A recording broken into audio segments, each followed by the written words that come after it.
Lietuvos vyrų krepšinio rinktinė apsunkino savo galimybės patekti į pasaulio čempionatą. Federacijos prezidentas Mindaugas Balčiūnas tikina girdintis nuogąstavimus. Pirmadienį bus svarstomas klausimas dėl rinktinės trenerio Rimo Kurtinaičio ateities.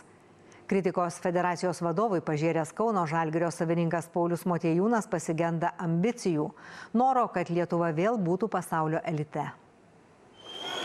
Lietuvos krepšininkams antrajame pasaulio čempionato atrankos etape reikės geresnio pasirodymo. Antraip, kitą vasarą šalis liks be savo numylėtinio aukščiausio lygio turnyre. Lietuviams gali brangiai atsieiti pralaimėjimas Islandams, 2 nesėkmės prieš italus. Antrajame etape su turkais, serbais ir bosniais reikės bent 4 pergalių iš 6 galimų. Prieš šito langą, sakykime, nebuvome nieko laimėję ir nieko galtinai nepralaimėjome po šito lango. Taip, procesas komplikavosi. Bet sporte tai yra nuolatinė būklė. Nuolatinė būklė laimint, nuolatinė būklė pralaimint, pagerinti situaciją ir svarbiausia suprast priežastis. Į šį ir kitus Lietuvos krepšinio pulso tinklalaidėje išsakytus federacijos prezidento Mindaugo Balčiūno komentarus sureagavo Kauno Žalgirio savininkas Paulius Motiejūnas. Jis pasigenda federacijos ryžto pripažinti klaidas. Čia yra mūsų religija, čia yra mūsų fanų pagrindinė vienijanti jėga ir organizacija kaip Lietuvos krepšinio federacija visą laiką yra elite.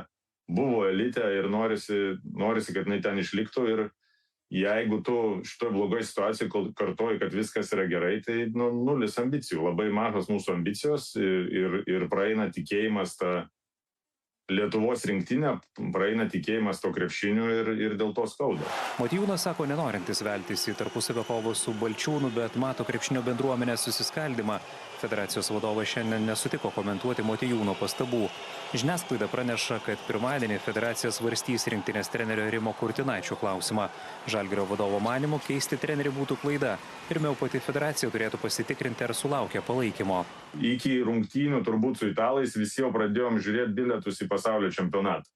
Dabar po tų rungtynių pagalvokit, jeigu nebus. Aš nekalbu apie trenerį, čia dabar bet koks treneris, jeigu mes jį mesim į tokią sudėtingą situaciją, tai yra nesąžininga jo atžvilgiu. Čiagi yra rinkimai, tai tu jeigu matai, kad nevyksta, yra toks sąmyšis ir žurnalistai, ir fanai, ta prasme visi tie postai dabar yra patys karščiausi. Tai kas čia blogo yra pasitikrinti tą pasitikėjimą, persikrauti ir iš naujo viską pradėti. Pasak Motiejūno, rinktinė ir sirgaliai verti daugiau. Mes turim laikytis elitę ir džiaugtis, kad Sargiūno fenomenaliais ten tą atkarpą tritaškiais laimėjom prieš Britus ir sakyti, kad čia viskas wow. Tai čia yra vėl bėgimas nuo problemos. Neturi tai būti. Atėjai, įrodė, išėjai, viskas. Lietuvos krepšininkai antrąjį pasaulio čempionato atrankos etapą pradės rugpjūčio 28 dieną išvykos rungtynėmis su turkais. Rugpjūčio 31 lietuviai priims Bosnijos ir Hercegovinos krepšininkus.